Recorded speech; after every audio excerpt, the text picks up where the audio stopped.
পটিয়া বাইতুল শরফ শাহ জব্বরিয়া আদর্শ দাখিল মাদ্রাসার প্রথম বার্ষিক সভা এবং বাইতুল শরফ শাহ আক্তরিয়া হেফজখানার হেফজ সম্পন্নকারী ছাত্রদের দস্তারবন্দি অনুষ্ঠান সম্পন্ন হয়েছে। শনিবার সকালে বাইতুল শরফ কমপ্লেক্স মাঠে এ উপলক্ষে আয়োজিত অনুষ্ঠানে প্রধান অতিথি ছিলেন বাইতুল শরফের পীর শায়েখ আল্লামা মোহাম্মদ আব্দুল হাই নদভী মাদ্দাজিল্লুহুল আলী।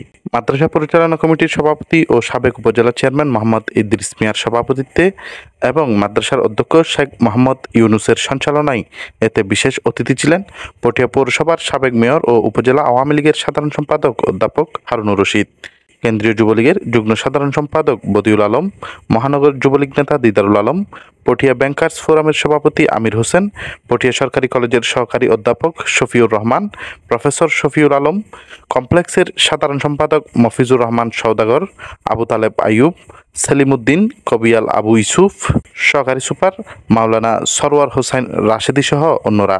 বার্ষিক সভা কবুল ফরমা, এই মসজিদ মাদ্রাসায় তোমার হাফজানা কবুল ফরমা।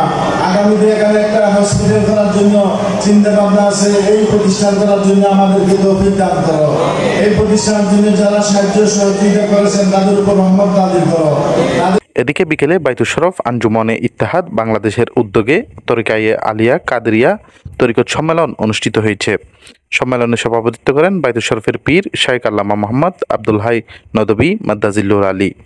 ডক্টর মোহাম্মদ ওয়ালিউল্লাহ মঈন এর সঞ্চালনায় এতে আলোচক হিসেবে উপস্থিত ছিলেন প্রফেসর ডক্টর আকম আব্দুল কাদের, প্রফেসর ডক্টর মোহাম্মদ শহীদুল হক, অধ্যক্ষ মাওলানা আবু সালেহ মোহাম্মদ সলিমুল্লাহ, মাওলানা মামুনুর রশিদ নুরি, হাফেজ মোহাম্মদ আমানুল্লাহ, মাওলানা আবু হানিফা মোহাম্মদ নোমান, ডক্টর মুফতি মোহাম্মদ মাহবুবুর রহমান সহ অন্যরা।